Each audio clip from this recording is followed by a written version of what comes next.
Բարև ձեզ, Հայ ազգային կոնգրեսի հարգարժան պատվիրակներ, կուսակցությունների ներկայացուցիչներ, հյուրեր և զանգվածային լրատվության միջոցների ներկայացուցիչներ։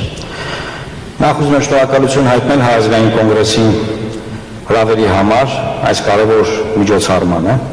Ես կարծում եմ այն շատ կարևոր է նաև Հայաստանի ներքաղաքական կյանքի համար, ոչ միայն Հայ ազգային կոնգրեսի որպես առանձին վերցրած կուսակցության։ Ես մի փոքր փորձեմ պատմական էքսկուրս անել մեր և Հայ ազգային կոնգրեսի համագործակցության վերաբերյալ։ 2007-2008 թվականներին, երբ որ Հայաստանի Հանրապետությունում համաժողովրդական շարժում էր սկսվել, ես որպես իրավապաշտպան իմ գործընկերների հետ պաշտպանում էինք մարդկանց իրավունքները, բանտերում, քրեակատարական տարբեր հիմնարկներում, ձերբակալված անձանց պահելու վայրերում և բազմաթիվ գործերով նաև ներգրաված էի որպես փաստաբան մինչև մարդու իրավունքների եվրոպական դատարան։ Այդ գործեր ունենք, որ եվրոպական դատարանում հաղթել ենք։ 2012 թվականին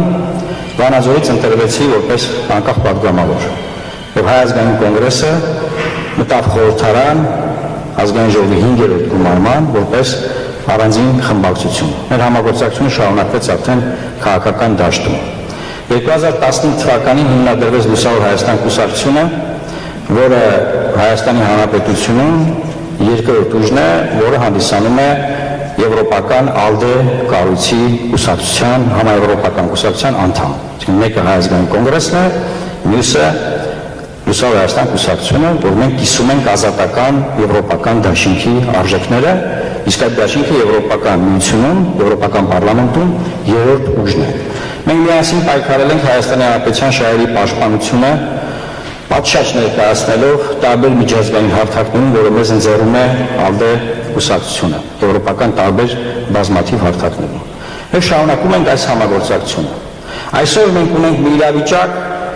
որը որ սովորական իրավիճակ չէ։ Եվ այս իրավիճակում ես կարծում եմ, որ ոչ մի առանձին վերցրած քաղաքական միավոր, որտեղ էլ որ միասին համագործակցեն, այս իրավիճակում չի կարող Հայաստանի առջև ծառացած խնդիրները դիմագրավել։ Մենք այսօր ունենք իրավիճակ, քիչ առաջ հարգարժան գործընկերը խոսեց անկախության հռչակագրի անկախությունը հռչակելու մասին, մենք ունենք իրավիճակ, որ այսօր մեզ պարտադրում են հրաժարվել մեր ծննդյան վկայականից։ Եվ դա ձևակերպում են հետևյալ կերպ, որ ովքեր որ չեն ուզում, որ լինի նոր պատերազմ, հետևաբար այդ մարդիկ պետք է գնան ընտրություններին և քվեարկեն մի ուժի օգտին, որը միակ ուժն է, ինչպես ասվել է հենց երեկ, որը միակ ուժն է, որը ասում է, որ սահմանադրության նախաբանում չպետք է լինի հղում անկախության հռչակագրին։ Այսինքն միակ ուժը Հայաստանում, որը ուզում է, որ Հայաստանի ծննդյան վկայական անկախության հռչակագիրը վերացվի, դա գործող իշխանության ուժն է։ Եվ հետևաբար մնացած բոլոր ուժերը այստեղ անելիք ունեն։ Եվ Հայ ազգային կոնգրեսը որպես անկախական ուժ, եւ մենք բոլորս Հայաստանի անկախության պաշտպանության մարտերին, որը հիմա մղվում է, պետք է կանենք միասին մեկ ճակատում։ Մեր համոզմունքը եղել է այն, որ ստեղծված մարտահրավերները հնարավոր է դիմագրավել, պայմանով, որ եթե մենք կարող ենք այնպես կազմակերպվել, որ կարողանանք ընտրություններին ոչ թե ինչ-որ մանդատների խնդիր լուծել։ Ես ինքս 10 տարի խորհրդարանական եմ եղել, Հայ ազգային կոնգրեսն է եղել։ Մենք այստեղ մանդատների խնդիր բացարձակապես չենք դնում։ Մենք դնում ենք Հայաստանի Հանրապետությունը, երրորդ հանրապետությունը պաշտպանելու խնդիր։ Եվ այդ խնդիրը ես պնդում եմ, որ անհնար է լուծել առանձին, անջատ։ Եվ հետևաբար մենք ողջունում ենք Հայաստանի Հանրապետության առաջին նախագահ Լևոն Տեր-Պետրոսյանի վերջին ուղերձները,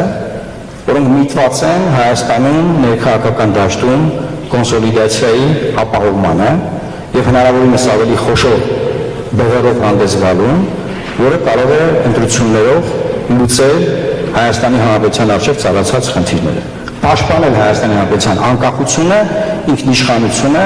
մեր ազգային արժեքները, մեր ինքնությունը, եւ սա բացարձակապես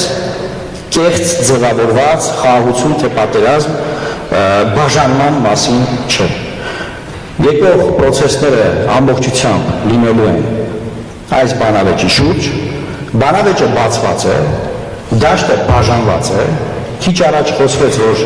բաժանումներ են եղել վերջին շրջանում, հա, նախկիններ, ներկաներ,